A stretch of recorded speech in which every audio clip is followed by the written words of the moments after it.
welcome to the Ranger's Respite. I'm Philip, and this is Drinking Geek. Hey guys, Philip here, as you can tell, and it is Whiskey Wednesday. That means it's review time. This is my second time starting this recording because I'm having technical difficulties. Now, obviously, the winner of last week's poll was Buffalo Trace. There are two funny stories that I have about Buffalo Trace, one of which is the origin of this particular bourbon. You see, the Buffalo Trace distillery, for the longest time, did not have a whiskey that bore the name Buffalo Trace on the front. They made all sorts of great whiskeys that you would recognize. Blanton's, Weller, Stag Jr. and Stag Sr., and so on. But apparently on the distillery tours, people would ask tour guides and ask in the gift shop to buy a bottle of Buffalo Trace bourbon.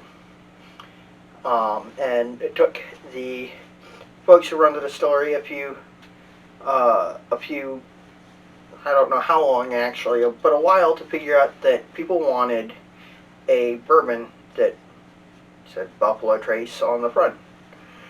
So they went about creating a budget-friendly bourbon with their name on it, and hence Buffalo Trace. I'll tell you the second story as I review it. On the nose, it is pretty much an exemplary bourbon. It is, if you say bourbon, most people will think Jim Beam, but in their mind they will build this flavor palette, this profile, in terms of nose and how it smells. Not that Jim Beam isn't perfectly good bourbon. In fact, I will have a video about Jim Beam bourbon coming soon. But it's butterscotch caramel. It's actually got like a little hint of buttered popcorn buried in it. Barrel spice and a little bit of char. Corn dust, like Caro corn syrup.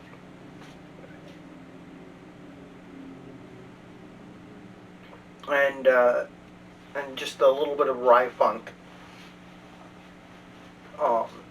Buffalo Trace is actually kind of hard to get in Virginia.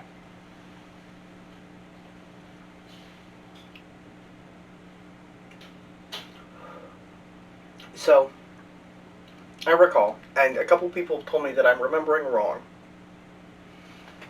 but I recall a point in time not too long ago where if you wanted Buffalo Trace bourbon,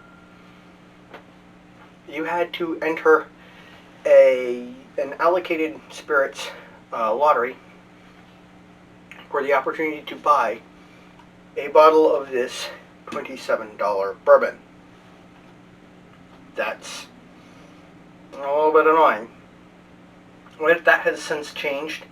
It's no longer a lottery to bourbon, but instead it's a one bottle per person, in-store purchase only, meaning you can't see that it's in stock at your local store and order a bottle online. And it's not regularly available. I don't know why. It's apparently wonderfully common in the Midwest and in the South, but Virginia, apparently not. On the palate,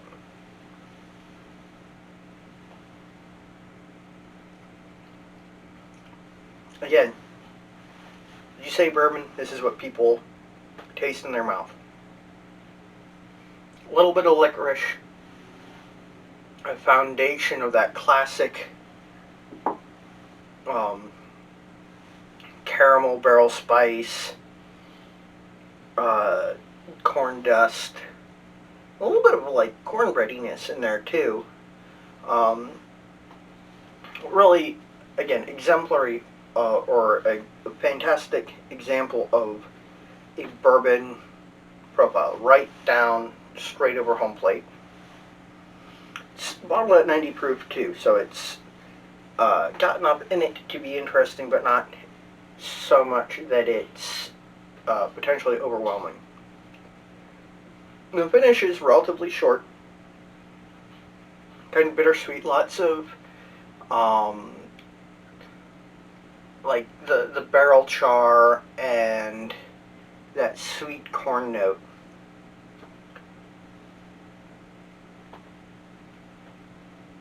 But anyway, so I remember when it was really hard to get in Virginia. And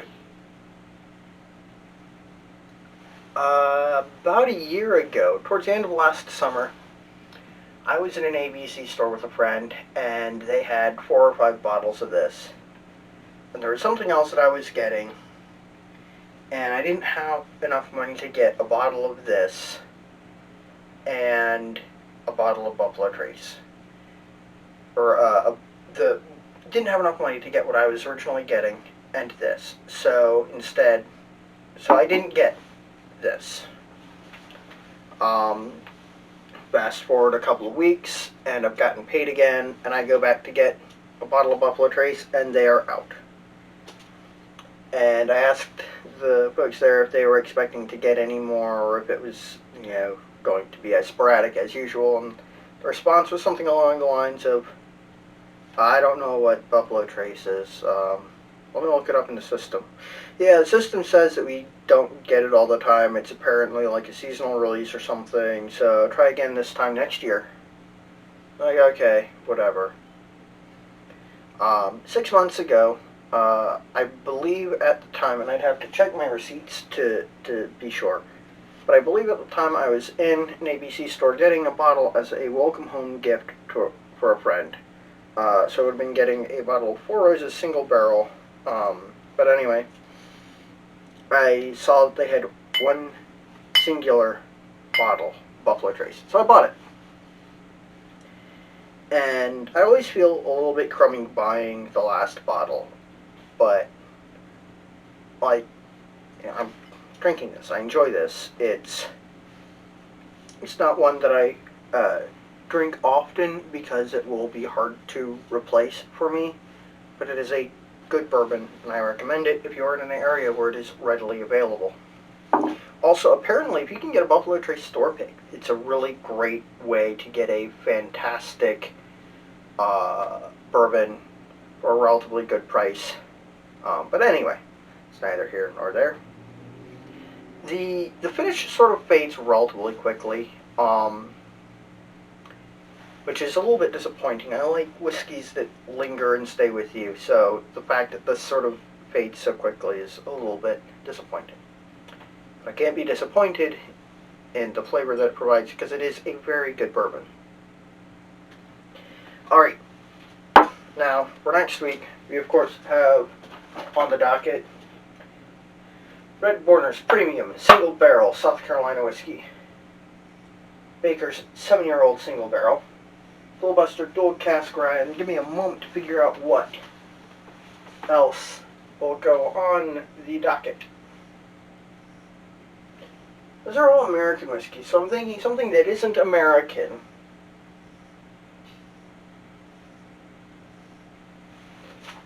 I know. Because I haven't talked about how much I dislike it recently. Canadian Club Classic 12-year-old. So, in order to vote for what I review, all you have to do is join my Patreon. It's $1 a month. You get everything that I make early. You get to vote on what I review. You get to suggest cocktail ideas. You get to hang out in the Discord with myself and the members of the Whiskey Club. If you are not a fan of Patreon, or you don't want to spend $12, or you feel like you would really rather get something in return, well, the solution might be buy a That's the Spirit pot still sticker from my Etsy store. There's a link in the description down below. They are $3. I'm going to change the shipping method to free shipping. the proceeds go to helping me buy more whiskey. Actually, at the moment, it's really primarily going to getting equipment for the bar, because I could use a better shaker, for example, and other stuff. Also, in the description, there is a link to the Texas Craft Spirits Political Action Committee. They are fighting to save craft spirits in Texas. I have a whole video about that. If you stick around for the end card, it will be the suggested video on this.